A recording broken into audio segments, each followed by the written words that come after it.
अध्याय 36। मास्क खरीदना भूल गए। आप इसे अपनी इच्छानुसार उपयोग कर सकते हैं। ओझा वेब पर कई चीजें बेची जाती हैं, ऑनलाइन संसाधनों से लेकर विशेष प्रशिक्षण मॉड्यूल तक। बेशक आप किसी को इसके बारे में नहीं बता सकते। इस कोड को याद रखें और बाद में इसे नष्ट कर दें। उद्धरण चिन्ह। उसने उसे कागज का टुकड़ा दिया। ओलिवर ने कोड को देखा और यह वास्तव में काफी लंबा और जटिल था, लेकिन वह इसे जल्दी से याद करने में सक्षम था। शायद यह एस्पेरा की उपस्थिति के कारण था कि उसका मस्तिष्क तेजी से और अधिक कुशलता से काम करता था। सच कहूं तो वह इस बात से काफी हैरान था कि उसे न केवल ओझा वेब बल्कि कोडेक्स नेटवर्क तक भी इतनी आसानी से पहुंच मिल गई। स्वाभाविक रूप से वह ओझाओं के जाल के बारे में जानता था। ये वह नेटवर्क था जो दुनिया भर के ओझाओं को जोड़ता था। इस स्थान का उपयोग मुख्य रूप से संसाधन व्यापार और सूचना व्यापार के लिए किया जाता था। बिना किसी पृष्ठभूमि वाला एक सामान्य इंसान किसी भी माध्यम से इस वेब तक नहीं पहुंच पाएगा। यह ऐसी जगह नहीं थी जहां उन्हें गड़बड़ करने की इजाजत दी जाएगी।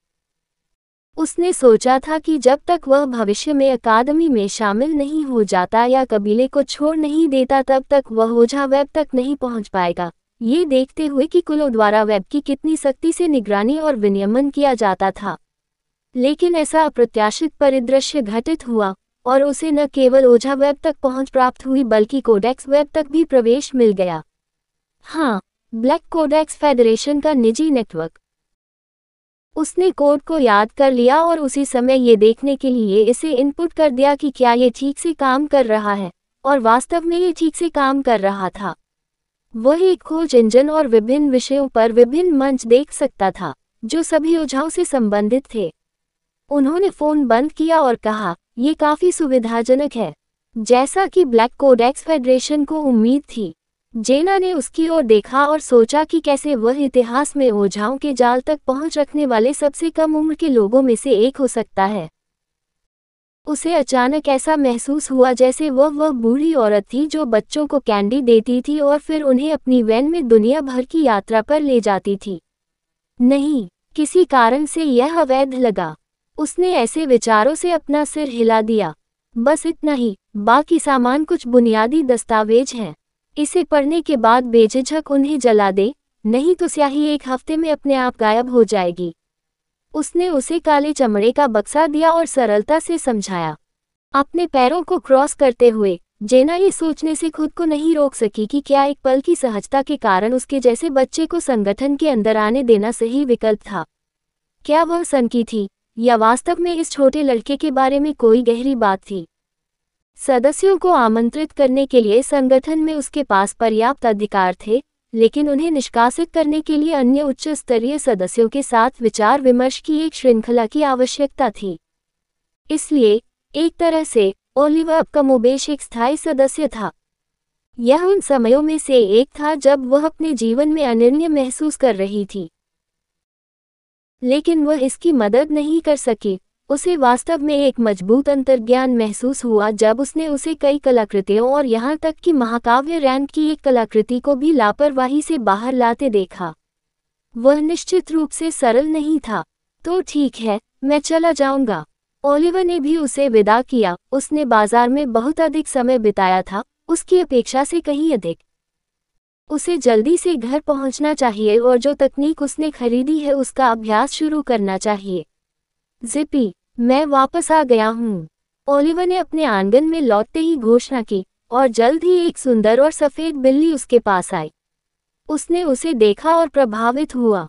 उसकी भेष बदलने की तकनीक बहुत भयानक थी। सफेद फर, वह बिल्ली के रूप में बिल्कुल बादल की तरह लग रही थी। उसने उसे उठाया और अंदर चला गया, लेकिन वह अचानक बेहोश हो गया। लानत है, मैं मास्क खरीदना भूल गया। उसने अपनी गोद में सफेद बिल्ली को देखा और उसने भी पीछे मुड़कर उसकी ओर देखा। बिल्ली स्पष्ट भाव से कह रही थी कि तुमने जो मांस देने का वादा किया था वह कहाँ है? ओह! अचानक उसकी जुबान बंद हो गई। उसे समझ नहीं आ रहा था कि क्या कहे। हम कल मांस खाएंगे। आज हमें कल का बचा हुआ खाना खत्म कर देना चाहिए। चिन्ह प्रश्नवाचक चिन्ह प्रश्नवाचक चिन्ह प्रश्नवाचक चिन्ह। कुल संरक्षक। उसने हल्के से खांसते हुए उसे नीचे लिटाया और जल्दी से रसोई में चला गया। जल्दी जल्दी चारों ओर देखते हुए उसने वह सब कुछ खोजा जो पहले से बचा हुआ था। आमतौर पर नौकरानी ही उसका खाना पकाती थी, लेकिन वह खुद खाना बनाना जानता था, हालांकि खाना पकाने में वह अभी भी नौसिखिया था। चरमराहट। वह उन सामग्रियों की तलाश के लिए एक के बाद एक शेल्फ खोलता था जिनका वह उपयोग कर सकता था। यदि कबीले के संरक्षक ने उसे अच्छी तरह से खाना नहीं खिलाया तो उसे निश्चित रूप से संदेह होगा। इतने दिनों में उसे उसके व्यक्तित्व के बारे में थोड़ा थोड़ा पता चल गया था। हालांकि वह बिल्कुल बिल्ली नहीं थी, लेकिन उसका व्यवहार आसानी से बिल्ली जैसा था। जब तक उसका पेट भरा रहता था और उसे नियमित रूप से निश्चित समय पर खाना मिलता था, वह शांत और खुश रहती थी।